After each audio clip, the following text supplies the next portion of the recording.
Halo, Assalamualaikum warahmatullahi wabarakatuh. Pada video kali ini, kita akan membahas tentang penggunaan visualisasi data menggunakan matplotlib di Python untuk beberapa kasus dalam fungsi matematika dalam fisika.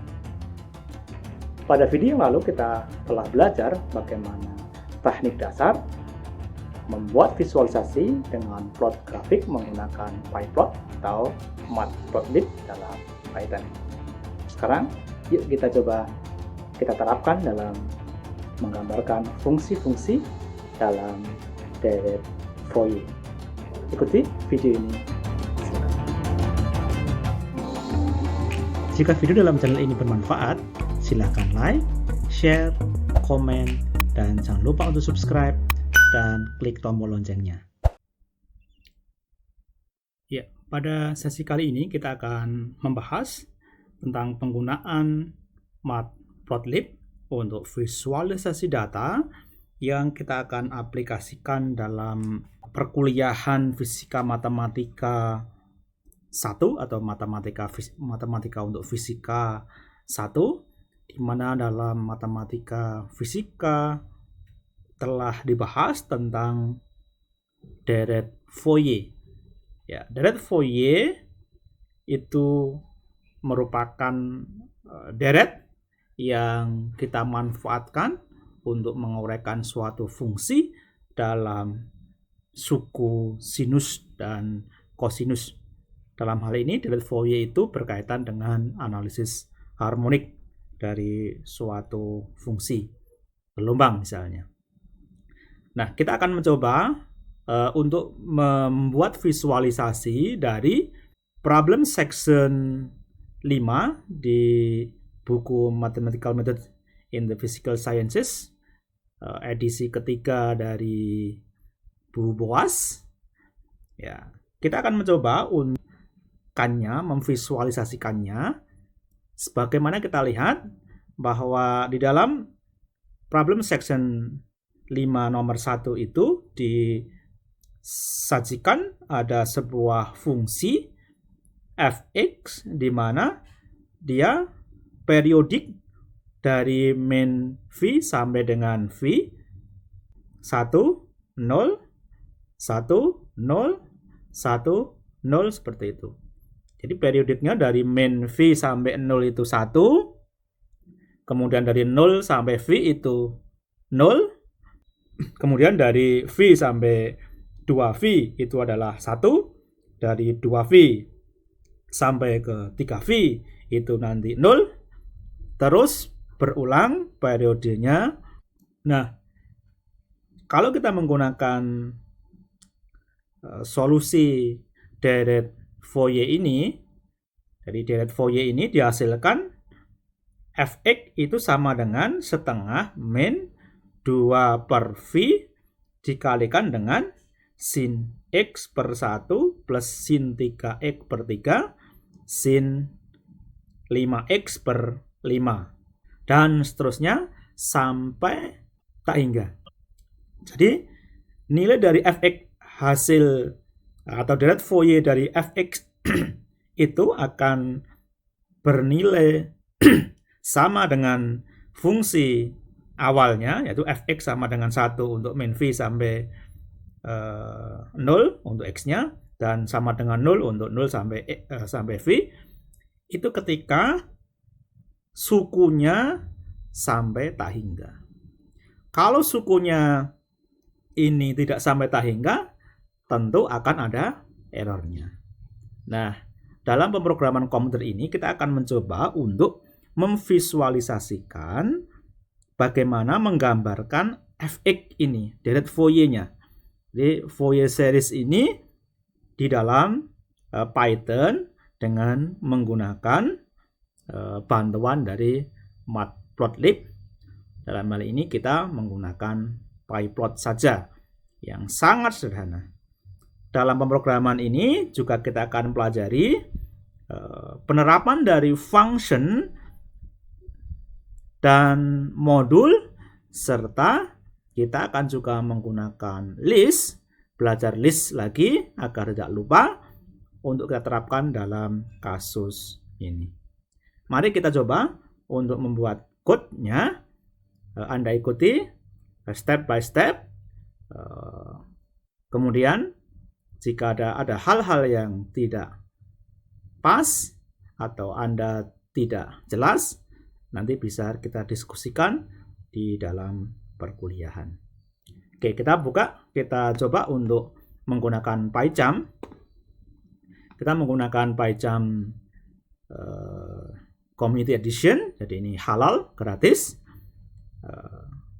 Kita buat satu file yang kita sebut dengan, misalnya saya menggunakan Fourier gitu ya, Fourier visualization.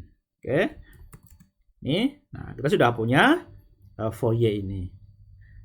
Langkahnya apa? Langkahnya kita kan sebenarnya akan menggambarkan fungsi dari series ini ya, fx ini. Fx ini sama dengan 1/2 0,5 dikurangi dengan 2/pi gitu. 2/pi dikalikan dengan suku ini ya, sin x per 1 plus sin 3x/3 plus sin 5x per 5. Yang dibagi 5 itu bukan 5x-nya, tapi sin 5x-nya. Ya.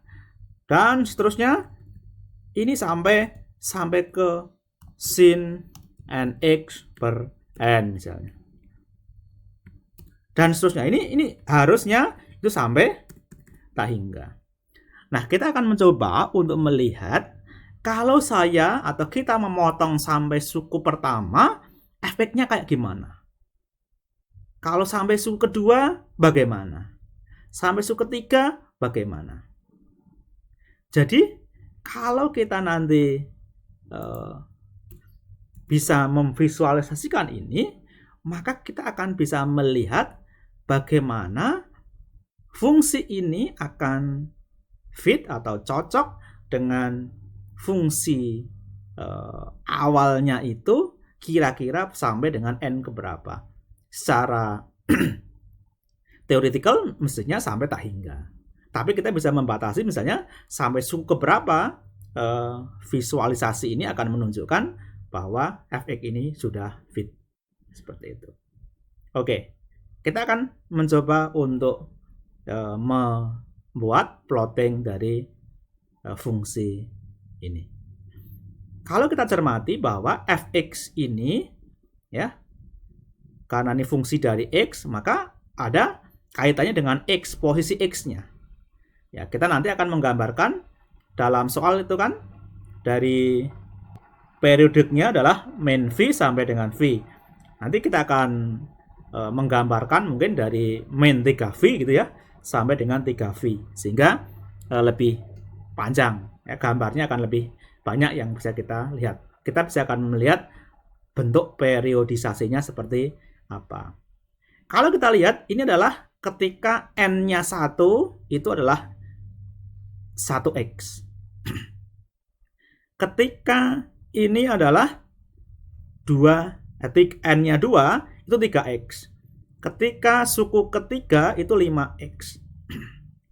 Artinya ini n-nya itu, atau mungkin n-nya itu adalah ganjil. Ya. Jadi misalnya ini adalah n ganjil. Ganjil itu kan 1, 3, 5, 1, 3, 5, 7 dan seterusnya. Kalau ini 1 ini adalah suku pertama, ya, misalnya suku itu m misalnya. M sama dengan 1, itu n-nya 1. M sama dengan 2 itu adalah suku kedua itu adalah 3, maka itu sama artinya dengan 2m-1 gitu. Dengan m ya, dengan m itu sama dengan 1, 2, 3, 4 dan seterusnya. Nah, gini. Jadi seperti itu. Nah, nanti kita akan menggunakan, kalau kita sampai suku ke 2, maka 3. M-nya atau N-nya 3. Kalau kita sampai suku ke 3, maka M-nya itu adalah 3, itu berarti N-nya adalah 5, dan seterusnya. Oke ya. Jadi N itu sama dengan 2M-1. Oke, kita sudah melihat ini agar kita nanti dalam pemrograman tidak kesulitan untuk menangkapnya. Oke. Langkah pertama, untuk ini kita import matplotlib pyplotnya. Oke, kita ambil pyplot, kita import juga numpy kalau kita pengen untuk menggambarnya nanti karena ada range misalnya np lah gitu. Oke, kita akan membuat range-nya itu dari x-nya dari berapa sampai berapa. X itu kita range dari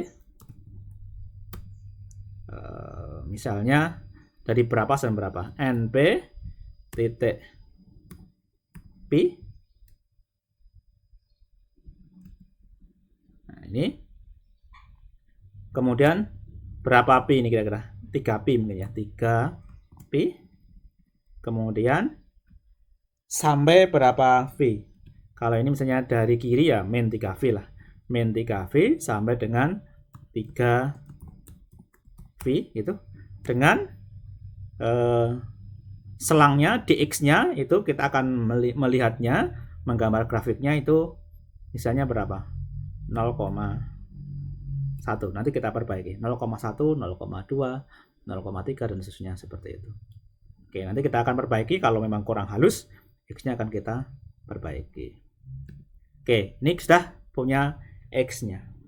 Nah, kita akan menggambarkan fx-nya itu.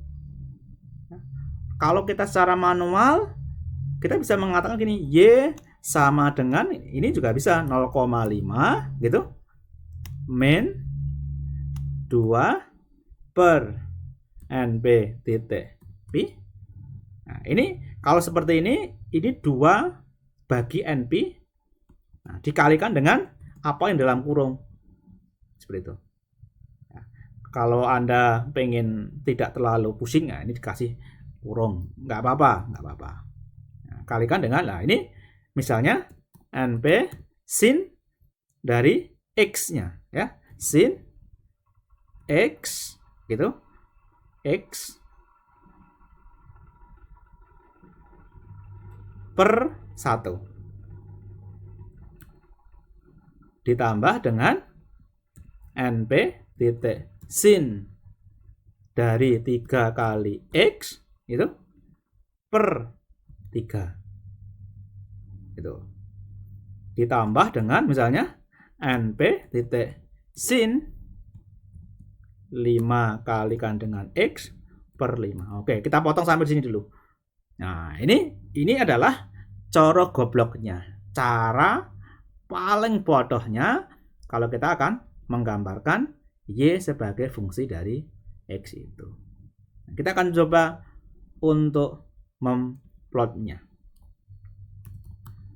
Ya, karena kita mau memplot xy, maka caranya kemarin bagaimana? plt titik plot. Nah, apa yang mau kita plotkan? X dan Y misalnya. Cuma gini, paling sederhananya. Mau ada gridnya enggak? Nah, plt titik grid.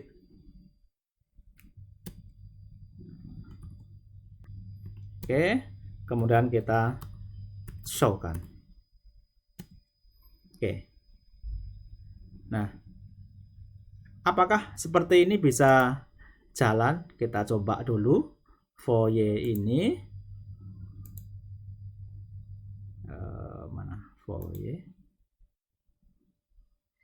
Nah, jalan ya. Kita sudah bisa melihat gambarnya kan?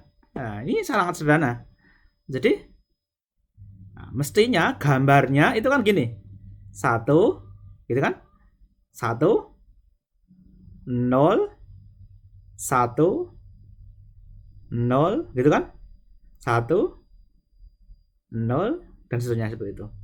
Ingat, dia periodik, jadi dia bernilai 1 untuk main V itu berarti main 3,14 di sini, berarti dari sini sampai ke 0 itu 1. Kemudian dari 0 ke V 0, ini kan 0 nih. Ini kan X-nya 0. 0 sampai 3,14 misalnya, adalah 0 di sini. Fx-nya ini 1, 0 lagi dan seterusnya. Ini kan sampai suku kelima. Suku ketiga. Kalau misalnya kita ini baru suku ketiga nih, saya sampai suku ke-15. Wow, ya bisa. Tapi tangan Anda keriting nanti. Nah, ini kan sampai 7. Ini per 7 plus gini ya. Nah, ini misalnya 9 per 9 dan seterusnya gitu. Kalau kita run pun juga akan perbedaannya. Kalau Anda lihat, dia akan semakin mendekati dari kenyataannya atau fungsi senyatanya seperti itu. Ya, ini mestinya adalah kita akan sampai ke n-nya tak hingga, sampai suku tak hingga. Nah, bagaimana agar kita bisa menentukan ini? Misalnya kita ingin plot XY ini untuk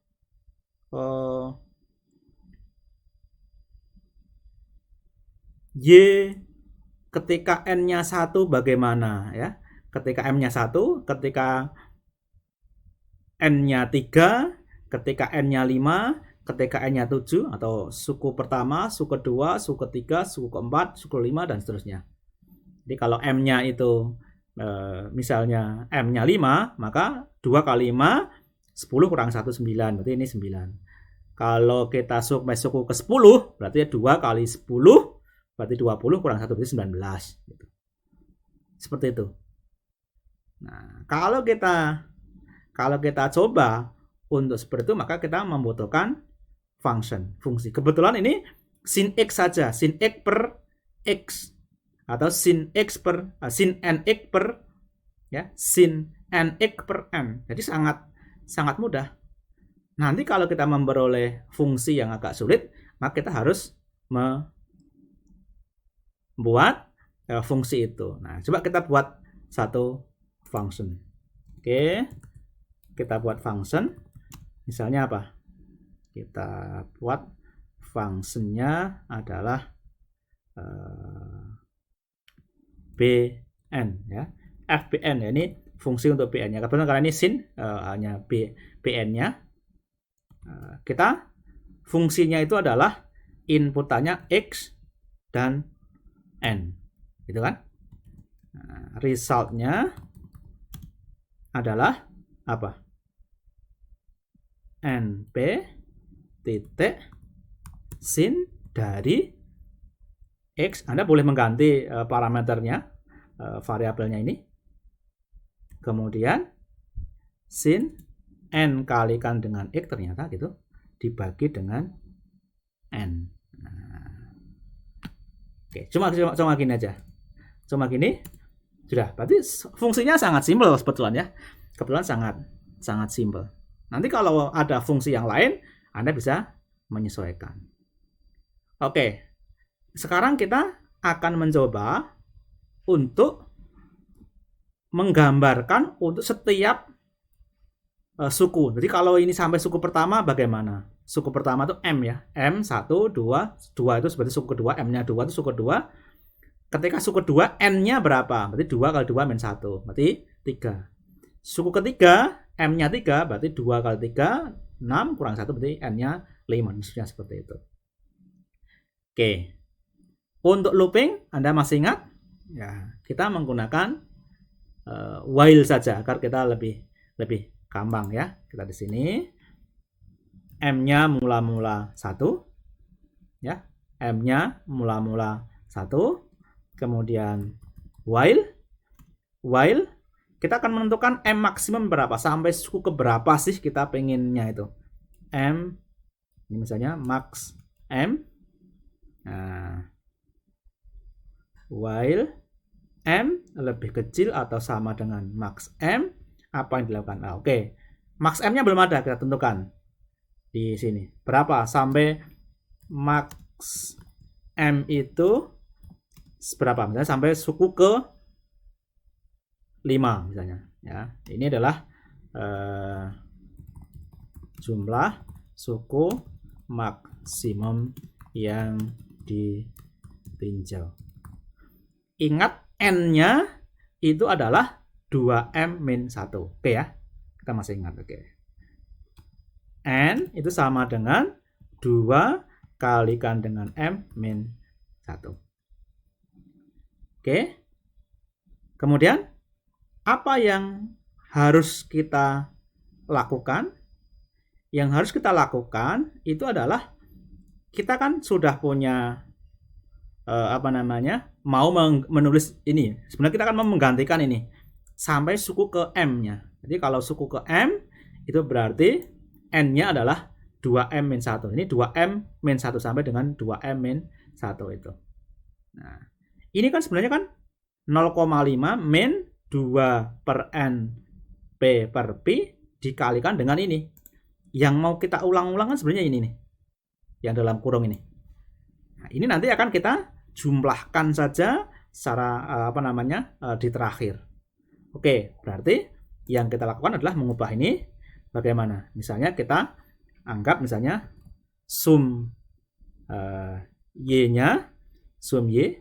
Nah, misalnya ini ya, sum Y itu sama dengan, kita kan selalu akan mengulang-ulang, ya, mengulang-ulang. Jadi dari M1 bagaimana, ketika M-nya 2 bagaimana, ketika M-nya 3 bagaimana, seperti itu kan. Nah, kita akan mencoba untuk itu. Nah, adalah fungsinya itu adalah FBN, kemudian nilainya adalah X, X-nya itu udah rentangnya ada.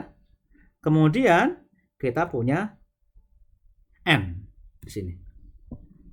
Nah, kalau seperti ini kan berarti ini berubah terus, sum Y-nya akan diubah dengan nilai FBN ini, nilai fungsi ini.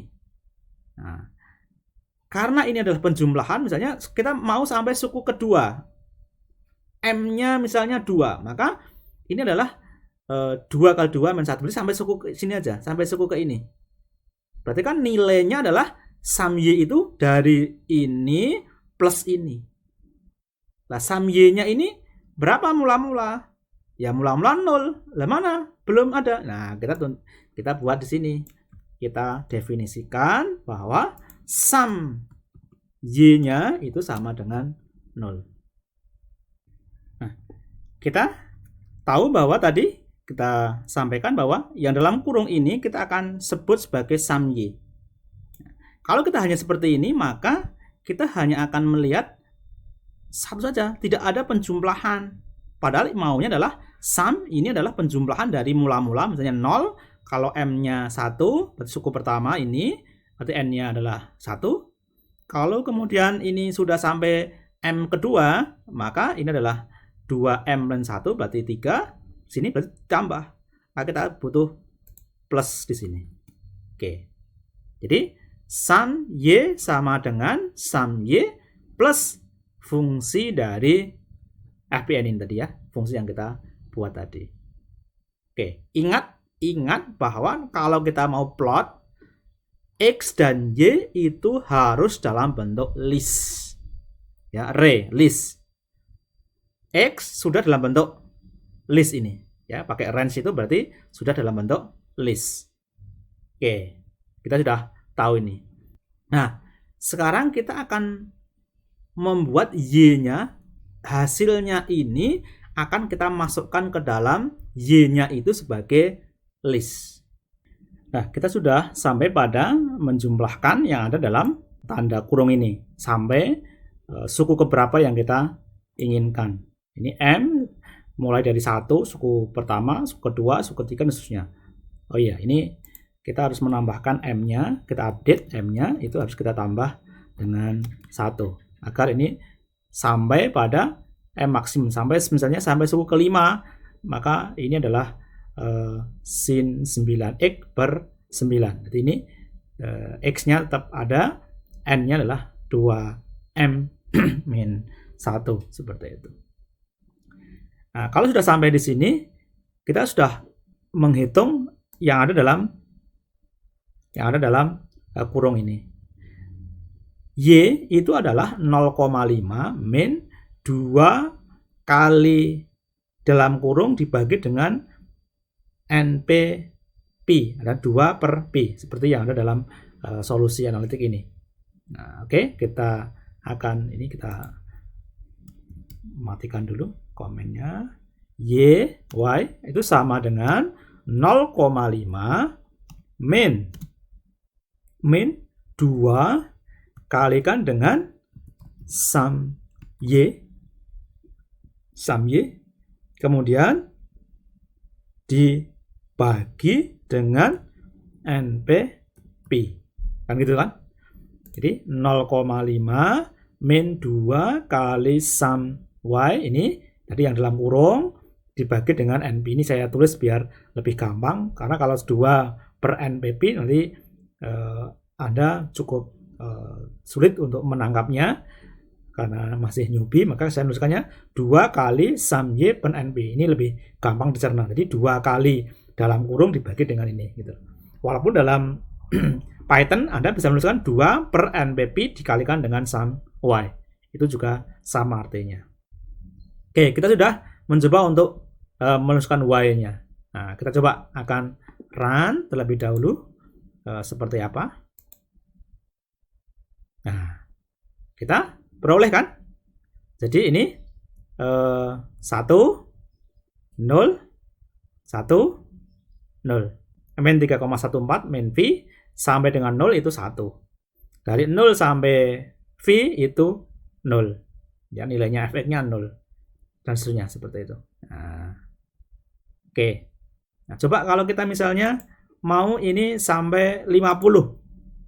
Seperti apa? Sampai 50 suku. Berarti 100 berarti 99 kan? Oke. Nah, seperti ini kan? Jadi sudah akan mendekati dari fungsi tadi yang aslinya. Ya. Terus gini. Ini baru N50.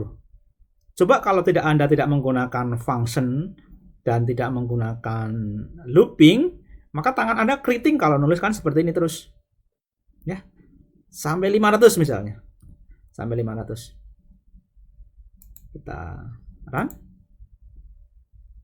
Nah, Anda sudah akan memperoleh hasil yang hampir mendekati dari fungsi ininya. Mestinya N-nya sampai tak hingga. Kalau kita misalnya mau zoom, boleh. Misalnya ini ada apa sih sebenarnya? Bisa. Nah, ini kelihatan sebenarnya.